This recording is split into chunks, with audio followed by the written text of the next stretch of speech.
बिस्मिल्लाहिर्रहमानिर्रहीम। प्रोग्राम ज़ंजीर दिल के साथ मैं हूँ शादाब रियाज़। और नाज़रीन, आज हम 3 टॉपिक्स के ऊपर बात करेंगे। सबसे पहले हम बात करेंगे फुल कोर्ट जो है वो प्रैक्टिस एंड प्रोसीजर एक्ट की समाअत कर रही है।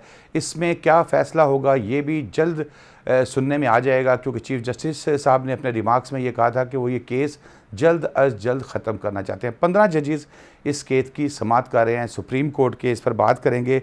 इसके अलावा एक अहम पेशरफ्त ये हुई है, जो सुप्रीम कोर्ट बात करती है, जो सुप्रीम कोर्ट के जज साहबान बात करते हैं तो वो कानून बन जाता है जब कोई हुक्म सादिर किया जाता है। साबिक़ वज़ीर-ए-आला पंजाब चौधरी परवेज़ इलाही साहब के जो एक पटिशन थी उस पर बड़े अहम रिमार्क्स सामने आए हैं जस्टिस सरदार तारिक मसूद साहब के, और यहाँ तक उन्होंने कहा कि अगर किसी शख्स की इस तरह की ज़मानत कैसे दी जा सकती है कि वो कुछ भी करे, उसको गिरफ़्तार ना किया जाए। दिलचस्प रिमार्क्स थे, इस पर भी बात करेंगे। इसके अलावा नवाज़ शरीफ साहब की हिफाजती ज़मानत होगी नहीं होगी, वो किस तरह वापस आएंगे जबकि अदालतों में उनके ख़िलाफ़ केसेस हैं और वो अदालत से ज़मानत पे बाहर आए और फिर बाहर ही चले गए, अभी तक वापस नहीं आए। स्टूडियो में मेरे साथ मौजूद हैं बैरिस्टर अमर सईद साहब, इनसे बात करेंगे। कोशिश करेंगे कि बैरिस्टर अहमद पंसोता साहब और अज़हर सिद्दीक़ साहब, उनसे भी हम रहनुमाई हासिल कर सकें। तो बैरिस्टर अमर साहब, आपसे शुरू करते हैं। फुल कोर्ट जो है वो 15 रुकनी जजेस जो हैं वो 15 जज साहबान सुप्रीम कोर्ट के प्रैक्टिस एंड प्रोसीजर एक्ट के ऊपर समाअत कर रहे हैं। ये तो गवर्नमेंट की, साबका गवर्नमेंट की और फिर उसके बाद कुछ बार एसोसिएशंस की भी ख्वाहिश थी कि बड़ी अहम नौइयत का केस है, इस पे फुल कोर्ट बनना चाहिए। और जस्टिस काजी फ़ायज़ ईसा साहब जब चीफ़ जस्टिस ऑफ पाकिस्तान बने तो आई थिंक उनका पहला ही ऑर्डर इस पे सामने आया। अब आप क्या समझ रहे हैं कि जो फुल कोर्ट बनाया जाना इस केस के हवाले से, इतना सेंसिटिव केस है, इस हवाले से कितना फ्रूटफुल हो सकता है? अस्सलाम वालेकुम जी, thank you sir for having me on the show. सवाल आपका बहुत अच्छा है, और ये क्योंकि पाकिस्तानी हिस्ट्री में सबसे इम्पॉर्टेंट केस है और आप देख रहे हैं कि इसमें फुल बेंच ऑलरेडी बैठा हुआ है 15 जजेस पर मुश्तमिल, तो उन्होंने इस बात का तयन करना है कि जो मामला उनके सामने है उसमें राइट ऑफ अपील का जो मामला है, जो कि ऑलरेडी दिया गया है प्रैक्टिस एंड प्रोसीजर एक्ट के थ्रू 184(3) की पिटिशंस के अगेंस्ट, उनके ऑर्डर्स के अगेंस्ट, उस पर देखना ये है कि आया राइट ऑफ फेयर ट्रायल की जो बात हम करते हैं, हम आर्टिकल 4 की बात करते हैं या आर्टिकल 25 ऑफ द कॉन्स्टिट्यूशन की बात करते हैं, इन सब चीज़ों के तनाज़र में क्या जो राइट ऑफ अपील है वो दिया जा सकता है। और जो 3 जजेस पर मुश्तमिल एक कमेटी होगी, सीनियर चीफ जस्टिस और 2 सीनियर जजेस जो हैं वो ये बैठ के तयन करेंगे, एक बेंच बनाएंगे और उसके बाद ये मामला जो हैं आगे चलेंगे। इस पर डिबेट हो रही है और मैं समझता हूँ कि जो आजकल डिबेट है ये बहुत ज़रूरी है, कानूनी डिबेट चल रही है जिस पर मुख्तलिफ ज़ाविये से देखा जा रहा है कि आया जो ये एक्ट है ये अगेंस्ट द कॉन्स्टिट्यूशन है कि नहीं है। लेट्स सी, मामला क्योंकि अभी सब जुडिस है सुप्रीम कोर्ट में और ये इंशाल्लाह अगली तारीख तक हमें उम्मीद है कि इसके ऊपर कोई ना कोई फैसला सामने आ जाएगा। अच्छा अमर साहब, एक इम्पॉर्टेंट पॉइंट जो फुल बेंच की तश्कील के हवाले से है कि इसकी जो लाइव ट्रांसमिशन दिखाई जा रही है तमाम चैनल्स पे पूरे पाकिस्तान में, बल्कि पूरी दुनिया में जो लोग देखना चाहते हैं वो ये एक्सेस हासिल कर रहे हैं कि वो प्रोसीडिंग के दौरान जजेस क्या कह रहे हैं और लॉयर्स क्या आर्गूमेंट कर रहे हैं। यहाँ पर जो एक चीज़ नोट की गई है वो ये है कि जो चीफ़ जस्टिस साहब हैं काजी फ़ायज़ ईसा साहब, ये तमाम जज साहबान को साथ लेके चल रहे हैं। अच्छा, अब हर जज का ज़ाहिर है पॉइंट ऑफ व्यू डिफरेंट हो सकता है। ये भी हो सकता है कि एंड पे ये पिटिशन मेजॉरिटी कहे कि एक्सेप्ट है, मेजॉरिटी या कह दे कि ये रिजेक्ट है। लेकिन मेन चीज़ यह है कि इससे पहले फाजिल उमर अता बंदियाल साहब चीफ जस्टिस थे और वो कुछ जज साहबान के साथ ही चलते थे हर बेंच के अंदर। लेकिन इस बार देखने में ये आ रहा है कि वो तमाम जजेस को कॉन्फिडेंस दे रहे हैं। कॉन्फिडेंट तो जजेस पहले ही होते हैं, लेकिन केसेस दे रहे हैं, बेंचेस की तश्कील की जा रही है। देखें, आप ये देखें, फॉर ट्रांसपेरेंसी रीजंस ये एक बहुत अच्छा इकदाम था हमारे चीफ जस्टिस साहब का कि उन्होंने पूरी कौम के सामने ये मुकदमा रख दिया। जजेस क्या रिमार्क्स दे रहे हैं, जजेस किस तरह क्वेश्चंस पुट फॉरवर्ड कर रहे हैं और लॉयर्स किस तरह आगे से डिबेट कर रहे हैं, आर्ग्यू कर रहे हैं, तो हर एक शख्स इसको बहुत गौर से देख रहा है और इससे कम से कम जो भी फैसला होगा वो सबके सामने आ जाएगा। एंड आई थिंक ये कॉन्फिडेंस इंस्पायरिंग मूव था हमारे चीफ का और मैं तो इसको बहुत अप्रिशिएट करता हूँ, और मैं समझता हूँ कि जो इतने इंपॉर्टेंट कॉन्स्टिट्यूशनली इंपॉर्टेंट केसेस हैं वो इस तरह लाइव टेलीकास्ट होने चाहिए।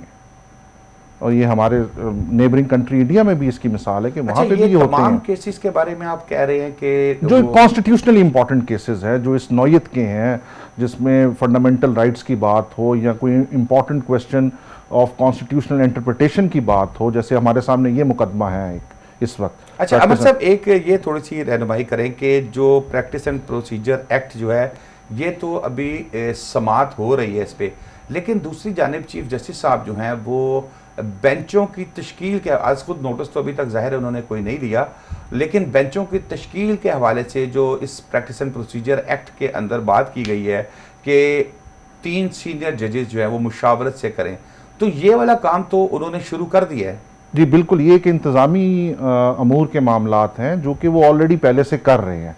तो इससे ये लगता है, जो अखज़ किया जा सकता है, कि इस बिल में, इस एक्ट में जो चीज़ है गालबन वो आगे चल के मेजॉरिटी ऑफ द जजेस, ये मेरी अपनी राय है, और मुझे ऐसा लगता है कि जैसे इस चीज़ को तक़वियत मिलेगी और जो फैसला सामने आएगा उसमें ये एक अच्छा इकदाम है कि रेगुलेट होनी चाहिए पावर्स। मैं खुद इसका बहुत एडवोकेट हूँ कि चीफ साहब की जो पावर्स हैं अंडर द सुओ मोटो, ये रेगुलेट होनी चाहिए, और हमारे चीफ साहब ऑलरेडी इसके ऊपर पहले से ही काम कर रहे हैं। देखिए, ये तो चीफ साहब के बड़े बड़े अच्छे रिमार्क्स इसमें सामने आ रहे हैं, जो वो ये कहते हैं कि मैं तो अपनी पावर के लिए नहीं कर रहा, तो जो वकला साहिबान बहस कर रहे हैं वो मेरी पावर के लिए क्यों बहस करें, मुझे नहीं चाहिए। जी बिल्कुल, ये मैंने भी रिमार्क सुना और देखा भी कि वाकई वो ये कहते हैं कि देखिए पार्लियामेंट का एक कदम है और उसको हम डिफेंड कर रहे हैं यहाँ बैठ के, और आप वकला साहिबान जो हैं आप हमारे लिए यहाँ पे इस मामलात को देख रहे हैं। लेकिन ये सारी ट्रांसपेरेंसी के लिए I think this is very important कि अवाम में कॉन्फिडेंस क्रिएट हो रहा है, और ये होना भी चाहिए। बड़ा एक तो उन्होंने वो भी कहा कि जब मुल्क में मार्शल लॉ लगता है तो फिर यही तस्वीरें लगी हुई हैं जो उसको इंडोर्स किया, जिन्होंने कहा कि हाँ ठीक है।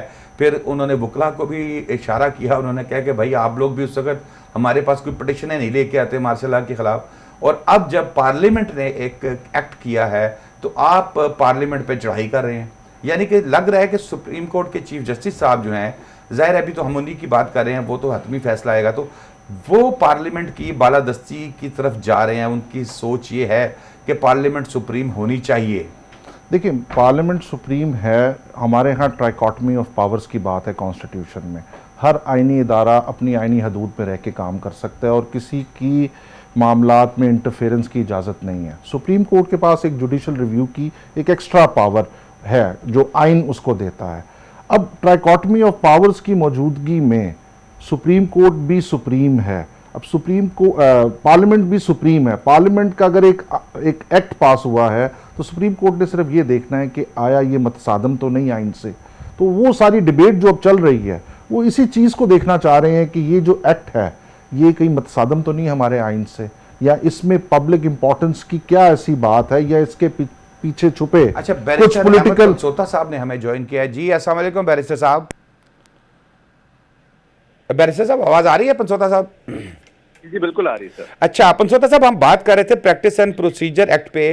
केस तो अभी जाहिर है जेर समात है, 15 जज साहबान जो है वो उसकी समात कर रहे हैं, लेकिन चीफ जस्टिस साहब ने तो एक समझे मैसेज दिया कि उन्होंने जो बेंचों की तश्कील का, जो बेंच की तश्कील का जो मामला है, कम अज़ कम उसमें तीनों जज साहबान से जो है वो मुशावरत शुरू कर दी, अपने अलावा दोनों जज साहबान से। आपकी बात दुरुस्त है जी, बड़ा अच्छी बात है कि उन्होंने अच्छा काम शुरू कर दिया है। अगर फुल बेंच बनाने के बजाय वो फुल कोर्ट बनाकर यही सारी चीजें वहां रख देते तो सारे की पोजीशन विंडिकेट हो जाती है, और ये अच्छा कदम है। हम कहते हैं 3 नहीं, 5 नहीं, 7 नहीं, 8, 10 जितनी मर्जी डिसाइड करें। बट प्रॉब्लम शादाब साहब ये होता है कि लेट से कैपिटल टीवी है, उसकी मैनेजमेंट है, अगर उसके फैसले कोई थर्ड बंदा करे जिसके पास इख्तियार नहीं है तो बात गलत है।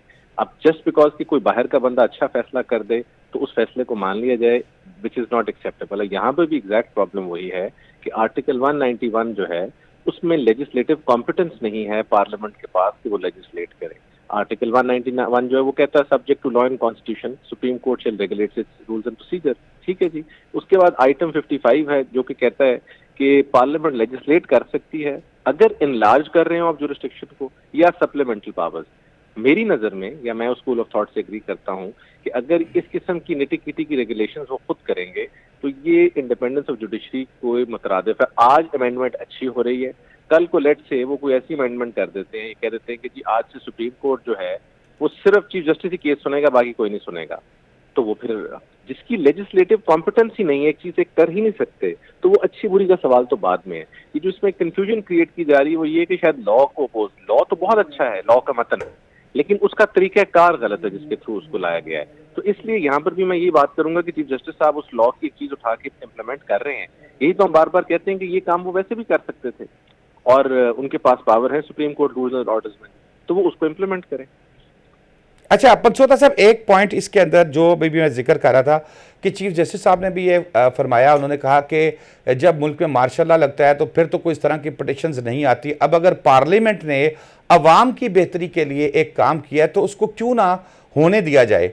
अब जो आप बात कर रहे हैं, आप एक बात ये समझ आ रही है कि कुछ वकला साहिबान को या कुछ पॉलिटिकल पार्टीज को एतराज़ ये है कि ये पार्लियामेंट ने क्यों किया, ये जज साहिबान अगर यही चीज़ें खुद आपस में बैठ के कर लेते तो फिर एक्सेप्टेबल थी।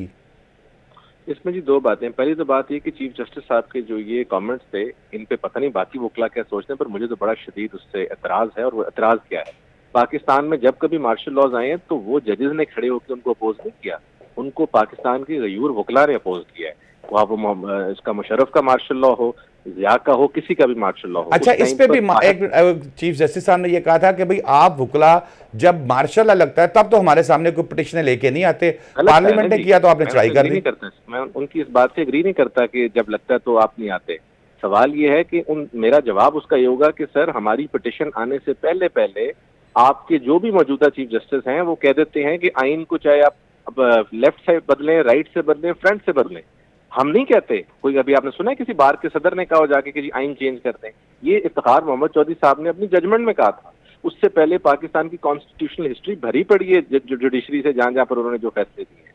इसलिए हमेशा जब मार्शल लॉ आता है, चले हमें थोड़ी ताखीर हो जाती है, पर डंडे भी वकील खाते हैं, पिटिशन भी वकील फाइल करते हैं। रावलपिंडी बार एसोसिएशन का केस हो, लाहौर बार एसोसिएशन का केस हो, सिंध बार एसोसिएशन केस हो, वो हमेशा वकला करते हैं। नंबर 1। नंबर 2, जो आपने दूसरी एग्जाम्पल दी कि आप समझते हैं कि जजेस को खुद कर लेना चाहिए था, ये मेरी समझ से इसका ताल्लुक नहीं है। ये supreme court rules and orders के अंदर लिखा हुआ है कि इख्तियार चीफ जस्टिस का है। अब चीफ जस्टिस साहब फुल कोर्ट बैठा लें, जिसको आप कहते हैं, और उसके अंदर ये इख्तियार के अंदर अमेंडमेंट कर लें, या पार्लियामेंट जो है वो 2/3 अक्सरियत से एक अमेंडमेंट कर ले कि हम आज से जो सुप्रीम कोर्ट के मामलात हैं उनके अंदर लेजिस्लेट करेंगे, हमें वो अमेंडमेंट कबूल होगी। सवाल ये नहीं है, सवाल ये कि इस वक्त एग्जिस्टिंग जो मुजव्वजा कानून है उसके तहत वो ये कर सकते हैं या नहीं कर सकते। एक पॉइंट पंचोता साहब, लास्ट आपसे मैं ये पूछूंगा सवाल, राइट ऑफ अपील, इसके ऊपर किसी को क्या एतराज़ हो सकता है? मेरे ख्याल में राइट ऑफ अपील तो हर एक को होना चाहिए, कोई बड़े से बड़ा केस हो या छोटे से छोटा हो। सर मैं आपको उसका देता हूँ। लेट से कल को chief secretary Punjab right of appeal दे देते हैं कि जी कल से सुप्रीम कोर्ट के आर्टिकल 1843 में चीफ सेक्रेटरी पंजाब एक नोटिफिकेशन इशू करते हैं कि वो राइट ऑफ अपील है, तो काम तो बहुत अच्छा है। तो क्या वो हो सकता है कि नहीं हो सकता? वो इसलिए नहीं हो सकता क्योंकि चीफ सेक्रेटरी पंजाब के पास ये इख्तियार नहीं है। सिमिलरली पार्लियामेंट के पास substantive right of appeal introduce करने का इख्तियार नहीं है। वंस अगेन, इससे कतई नजर कि अपील का राइट बुनियादी जरूरी है। इस्लामिक जूरिस्प्रूडेंस में भी आर्टिकल 227 भी ये कहता है, और वैसे भी बहुत जरूरी है, लेकिन उसका तरीक़ाकार ये नहीं है जो आप डाल रहे हैं। उसका तरीक़ाकार ये है कि जब आइन के फ्रेमर्स ने आइन बनाया था तो आर्टिकल 1843 में उन्होंने अपील नहीं दी, उन्होंने आगे जाके आर्टिकल 185 में अपील दे दी, नॉर्मल प्रोसेस में जो हाई कोर्ट से, जिसको CPLA वगैरह बोलते हैं, और वो अपील है। सो आइन की जो मंशा थी उस टाइम पर वो ये थी कि अपील नहीं देनी। आज अगर पार्लियामेंट मुकन्ना ये समझती है कि वो मंशा ठीक नहीं थी, हमने चेंज करनी है, तो उस मंशा को चेंज करने का प्रोसेस आईनी तरमीम है।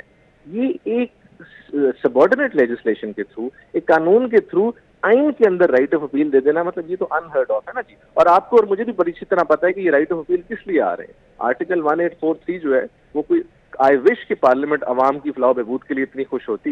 ये तो पर्सन स्पेसिफिक एजेंडाज हैं। ये तो पाकिस्तान के चंद बड़े पॉलिटिशियंस हैं जिनके 1843 में केसेस हैं, उनकी अपील होनी है। बट वंस अगेन इस आर्गुमेंट को साइड पर रखते हुए हो सकता है लोग फायदा भी लें, बट उस फायदे को देने का तरीकाकार जो है वो आईनी तरमीम है, दूसरा कोई तरीका नहीं। अच्छा पंचोता साहब, कतई आखिरी सवाल, अब ये इसको अगर एक्सेप्ट कर लिया जाए ये जो कानून है, और नेक्स्ट किसी की गवर्नमेंट जो आती है, जो अगले मुमकिन तौर पर अगर कोई इलेक्शन होते हैं जल्दी, तो वो जो गवर्नमेंट आती है वो उसको ये चीज़ पसंद नहीं आती, तो वो पार्लियामेंट में इसको ले जाके इसको ख़त्म भी कर सकती है। सर, सवाल ये नहीं है कि पार्लियामेंट में इसको ले जाके खत्म करे या ना करे। सवाल ये है कि आइन ने हर एक की हदूद का तयन किया हुआ है। लेट्स इस सुबह सुप्रीम कोर्ट उठ के अगर ये जजमेंट दे दे कि आज से पार्लियामेंट खत्म हो जाए, तो हम उस जजमेंट को नहीं मानेंगे। वो जजमेंट नहीं दी जा सकती। आइन का एक बुनियादी ढांचा है, 17 मेंबर 2015 की जजमेंट में ये चीज तय हुई हुई है। और अगर बुनियादी ढांचा नहीं दिया तो एक पार्लियामेंट्री स्ट्रक्चर है।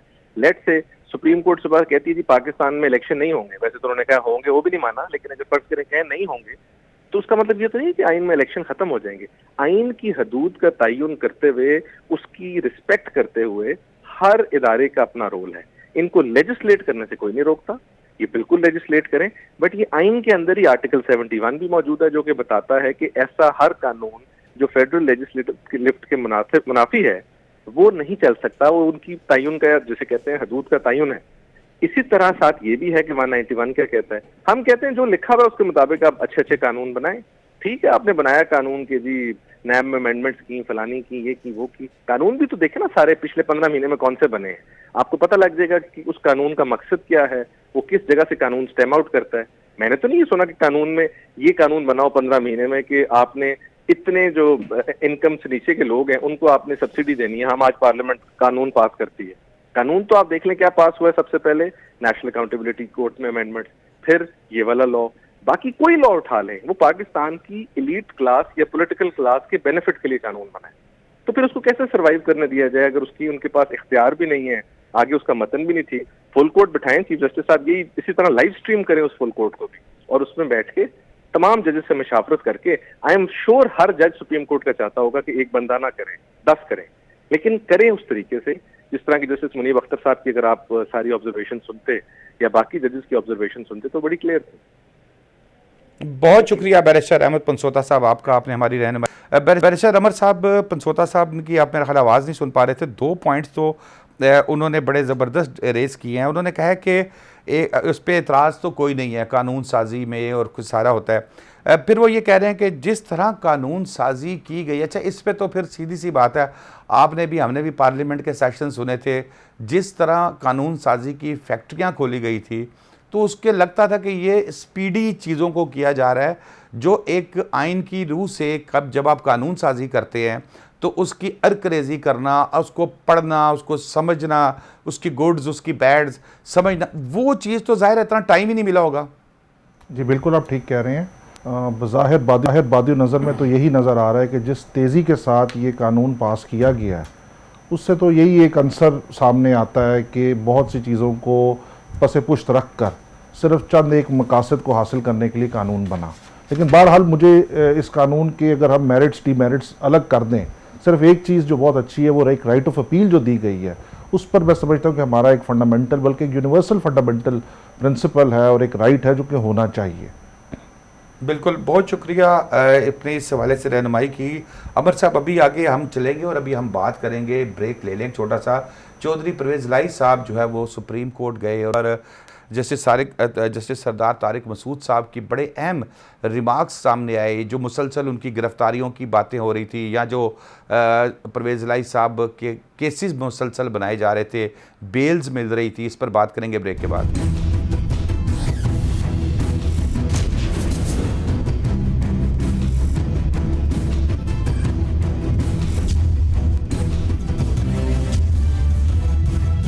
नाजरीन जी, अमर साहब, परवेज़ इलाही साहब जो है वो उनकी मुसलसल गिरफ्तारियां तो आपको पता ही है, ये तो फिर एक मजाक ही गया, जैसे वो निकलते हैं वैसे ही वो पकड़े जाते हैं। लेकिन कल बड़े अहम रिमार्क्स जो है वो सामने आए हैं सरदार तारिक मसूद साहब के, और जो जजमेंट्स में उनकी बेल्स हुई हैं उसको भी उन्होंने इस पे बारे में क्लियर किया। और सुप्रीम कोर्ट आपको पता है जब एक कानून बता दे, ऑर्डर कर दे तो कानून बन जाता है। तो वो कहते हैं कि हमने कानून के तहफ़्फ़ुज़ का हलफ उठाया है तमाम जज साहिबान ने। ये कौन सा कानून है कि मुलजिम को किसी भी मुकदमे में गिरफ़्तार ना किया जाए? अच्छा, ये पॉइंट ऐसा है कि ये मेरे जैसे एक आम शहरी के ज़हन दिमाग में भी आता था कि यार कैसे हो सकता है। अभी इस पे आगे भी जो उनके रिमार्क्स आए हैं कि एक बंदा जाए, बाहर निकले, 2 कत्ल कर दे और पुलिस हाथ बांध के खड़ी रहे कि जनाब इजाज़त दें, क्या मैं इसको गिरफ़्तार कर लूँ। वैलिड पॉइंट है, आम आदमी की बिल्कुल ये सोच है कि किसी को इस हद तक इतनी ज़्यादा बेल कैसे दी जा सकती है। फिर उनके रिमार्क सामने आए कि पुलिस अदालत की इजाज़त का इंतज़ार करती रहेगी। फिर उन्होंने कहा कि लतीफ़ खोसा साहब ने कहा कि ये भी तो मजाक बन गया है ना कि आप एक केस से निकलते हैं दूसरे में चले जाते हैं, एक से निकलते हैं तीसरे में पकड़ लेते हैं। जस्टिस सरदार तारिक मसूद साहब उस पर फरमाते हैं, वो कहते हैं कि ये तो 70 साल से चल रहा है। बात तो उनकी दुरुस्त है कि 70 साल से चल रहा है। कानून बनाए और अदालतें मुलजिम को जुर्म करने का लाइसेंस नहीं दे सकती। ये तो बजा फरमाया सुप्रीम कोर्ट ने। देखें, ऐसा तो मुमकिन ही नहीं है कि आप एक ब्लैंकेट कवर या ब्लैंकेट बेल किसी की शख्स को भी दे दें। सिर्फ इस तनाज़र में अगर आप इस मुकदमे की कार्रवाई देखें, जो थोड़ी बहुत हम देख रहे हैं, उसमें जो दलाइल पेश किए जा रहे हैं, जो वकला साहिबान हैं, इसमें सरदार लतीफ़ खोसा साहब बड़े सीनियर वकील हैं, मुझे ऐसे लग रहा है कि जैसे बहुत जज्बाती और पॉलिटिकल डिबेट कर रहे हैं, बजाय इसके कि थोड़ा लीगल साइड पर आए और कोर्ट को असिस्ट करें कि किस तरह ये मामलात को देखा जाए। वो जज्बाती और पॉलिटिकल डिबेट की वजह से अदालत भी मजबूर है कि वो कोई रिमार्क्स रखे सामने, और जो ब्लैंकेट बेल है वो तो अंडर द लॉ तो मिल नहीं सकती है। It is not possible. अब इसके पीछे भी एक पूरी बैकग्राउंड है कि जिस हिसाब से उनकी गिरफ्तारियां हो रही थी, एक मुकदमे से निकलते थे दूसरे में गिरफ्तारी हो जाती थी, कभी MPO 3 में, कभी एंटी करप्शन वाले मामलात में। तो बहरहाल वो उस तनाज़र में हम नहीं जाते, हम उस पर डिबेट नहीं करते हैं, लेकिन बहरहाल जो पॉइंट उठाया है सुप्रीम कोर्ट ने, that is a very valid legal point कि इट इज़ नॉट पॉसिबल कि आप एक ब्लैंकेट कवर किसी को। अच्छा अमर साहब, एक जुल्फ़िकार अली भुट्टो साहब के दौर में भी आपको पता है सियासी गिरफ्तारियां हो रही थी। एक कानून है ओमनीबस बेल, जिसमें किसी भी शख्स को इस तरह की ज़मानत दे दी जाती है कि अभी कोर्ट में बताए बगैर नहीं, मतलब आपने उसको गिरफ्तार नहीं करना किसी भी केस में। तो वो अब जब इस तरह की जो जजमेंट आती है, अगर फॉर एग्जांपल जैसे सरदार साहब के रिमार्क्स वगैरह सामने आए और इसके कोई डिटेल ऑर्डर इस तरह का आ जाता है, मेरा इसके अंदर थोड़ा सा एक जरूरत तो नहीं है एतराज़ करने की, लेकिन मेरा एक डिस्कशन में मैं आपके साथ बात कर रहा हूँ। सर, पाकिस्तान की अगर हम बात करें, पाकिस्तान में अपनी पुलिस का रवैया भी आप देख लें। वो मुलजिम की ज़रूरत होती है, उसके पूरे टब्बर को उठा के घसीटते हुए ले जाते हैं। उस पर भी कोई कानून साजी, कोई सुप्रीम कोर्ट की जजमेंट ऐसी होनी चाहिए। फिर आसिफ सईद खोसा साहब जो हैं जस्टिस, चीफ जस्टिस थे साबिक, उनकी भी जजमेंट्स आई थी कि जब एक केस जैसे बाहर के ममालिक में होता है, आप तो घूमते फिरते रहते हैं, कि जब किसी के ख़िलाफ़ FIR दर्ज होती है या कोई केस बनाया जाता है तो उसको अरेस्ट नहीं किया जाता फौरी तौर पर, उसकी तफ्तीश कंप्लीट की जाती है। अगर उसमें सफिशेंट एविडेंस हो कि लगे कि हाँ ये बंदा बीच में मुलविस है, तो उसको फिर गिरफ्तार किया जाता है। हमारे तो अभी FIR कई केसेस में तो होता है कि गिरफ्तार अंदर ला के बंद करके दर्ज की जाती है। तो इस पर भी कोई डायरेक्शन मेरे ख्याल है सुप्रीम कोर्ट से आनी चाहिए और फिर उस पर अमल भी करवाया जाना चाहिए। देखिए, कवानीन तो मौजूद हैं और वक्तन फ़वक्तन अदालती जजमेंट्स भी आती रहती हैं इन्हीं पॉइंट्स के ऊपर। और जो ये पुलिस की आप बात कर रहे हैं, जितनी भी ये मैनिपुलेशंस करते हैं, इसके ऊपर बेतहाशा हमने केसेस देखे हैं, कंडक्ट किए हैं। लेकिन बहरहाल जो इम्प्लीमेंटेशन है, that will always remain a basic problem, कि अगर इम्प्लीमेंट नहीं होगा, लॉ है, डायरेक्शन भी आ जाती है, लेकिन अगर इम्प्लीमेंटेशन नहीं हो रही। अब इम्प्लीमेंटेशन के लिए ज़रूरी है कि वो एक माइंडसेट है जो प्रेवलेंट है हमारी पुलिस फोर्स में या लॉ इन्फोर्समेंट एजेंसीज़ में। जब तक वो माइंडसेट ठीक नहीं होगा, तब तक इस किस्म के वाक़यात रोनुमा होते रहेंगे और हम इस किस्म के मामला देखते रहेंगे। लेकिन माइंडसेट मैंने आपने तो नहीं करना ना, ये तो फिर जैसे अब जस्टिस सरदार तारिक साहब ने इस तरह की रिमार्क्स दिए, डेफिनेटली जजमेंट भी आएगी, तो उसमें कोई ऐसा होना चाहिए कि पुलिस को भी पता हो कि भाई अब इस पे मैंने अमल करना है। यहाँ तो मैंने जैसे आपको बताया कि चलो यहाँ लाहौर वाले तो फिर थोड़ा बहुत छोड़ डाल लेते हैं, जो दूर दराज गाँव में चले जाए पूरे पूरे टब्बर उठा के ले जाते हैं, और उनके पास तो वैसे कोई बेल राइट नहीं है, उनकी मुसलसल बेल भी कोई नहीं लेता, और वो तो सेशन जज से ही बेचारे मतलब जो फैसला होता है उसको कबूल कर लेते हैं। कोई कानून ऐसा नहीं होना चाहिए कि हम सिर्फ किसी एक शख्सियत के बारे में मत सोचें, हम सोचें तो हम पूरे पाकिस्तान के लोगों के लिए सोचें। एक आम आदमी जो सड़क पे बैठ के फेरी लगा रहा है, हमारे उस कानून का बेनिफिट उसको भी होता नज़र आए। जी, बात तो आप बजा कर रहे हैं, लेकिन हमारे यहाँ ये देखने में आया है काफ़ी अरसे से कि कानून बनते ही तब हैं जब कोई बड़ा शख्स गिरफ्त में आता है। उसी किस्म के हवाले से जो हैं मामलात भी सामने आते हैं। उससे पहले तो कोई कानून साजी होती नहीं है। आम आदमी के लिए कानून मौजूद है, लेकिन बात वही है कि इम्प्लीमेंटेशन ही नहीं है। आम आदमी की सुनवाई उस तरह होती ही नहीं है। जैसे ही कोई बड़ा शख्स गिरफ्त में आता है तो आप देखते हैं कि तमाम इदारे भी हरकत में आ जाते हैं, मामलात भी सामने आ जाते हैं और कोई ना कोई डायरेक्शंस जो हैं उसके ऊपर भी सामने आ जाती हैं। जी जी,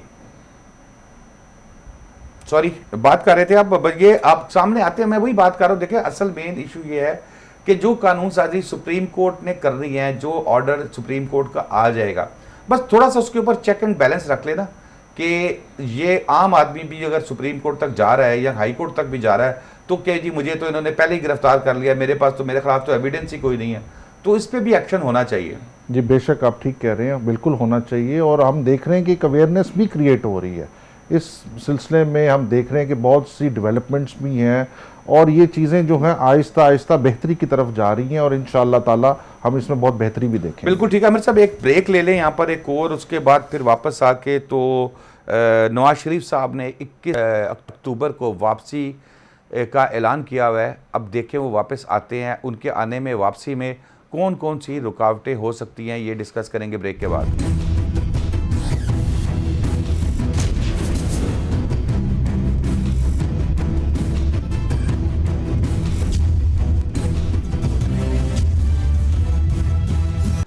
अमर साहब, नवाज शरीफ साहब जो है वो उन्होंने ऐलान किया 21 अक्टूबर को वापस आएंगे।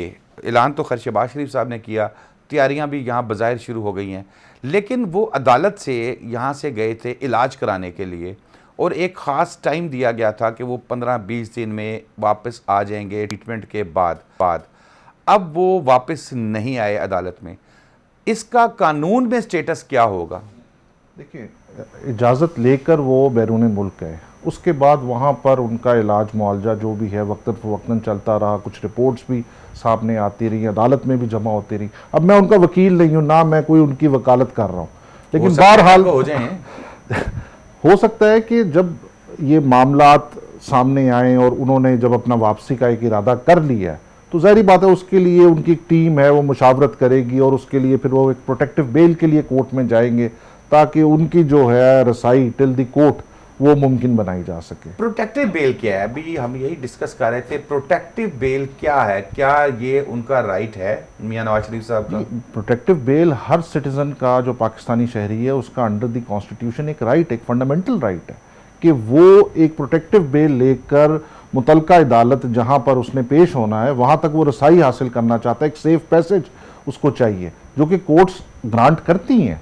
अब इस केस में ये चीज़ देखने वाली होगी कि एक शख्स जो बैरून मुल्क चला गया इजाज़त लेकर और उसको एक लिमिटेड 4 हफ्ते का गालबन टाइम दिया गया था और उसके बाद आज तकरीबन कोई 4 साल होने को हैं, अगर वो ये जस्टिफाई कर सकें उनके वकला कोर्ट के अंदर कि ये क्या वजह थी, मेडिकल ग्राउंड्स थी, क्या रीजंस थी जो कि एक प्रोलॉन्ग्ड स्टे उनका हुआ, if they can satisfy the court on this important aspect, तो I think there are chances. जो सेटिस्फेक्शन करनी है उन्होंने उस हाई कोर्ट की करनी है जहां वो रुजू करेंगे, जी जहां रुजू करेंगे, ट्रायल कोर्ट की करेंगे? नहीं, पहले तो वो हाई कोर्ट को ये सेटिस्फाई करेंगे कि प्रोटेक्टिव बेल क्यों मिलनी चाहिए, क्यों ज़रूरी है और उनका जो एक सेफ पैसेज है टिल द ट्रायल कोर्ट वो ताकि सिक्योर हो सके।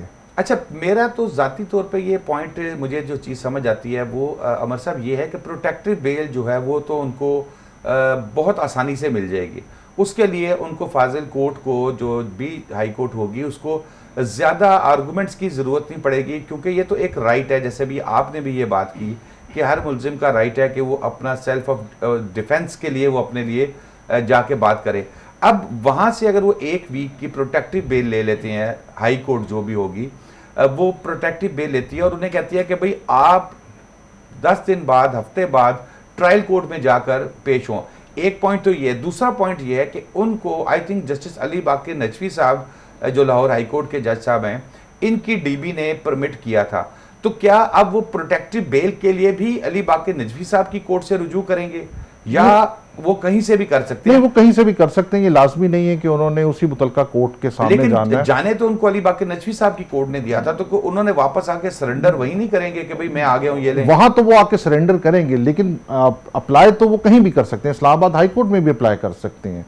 If he plans to land in Islamabad और उनको रसाई इस्लामाबाद से लाहौर तक की चाहिए, तो वो प्रोटेक्टिव बेल वहाँ से भी ले सकते हैं, इवन लाहौर हाई कोर्ट से भी ले सकते हैं। बहुत शुक्रिया बैरिस्टर अमर सईद साहब आपका, बैरिस्टर अहमद पंसोता साहब आपका। नाज़रीन, इस जुमे इतना ही। आइंदा जुमे नए टॉपिक्स के साथ फिर हाजिर होंगे। शादाब रियाज को इजाज़त दीजिए। अल्लाह हाफिज़।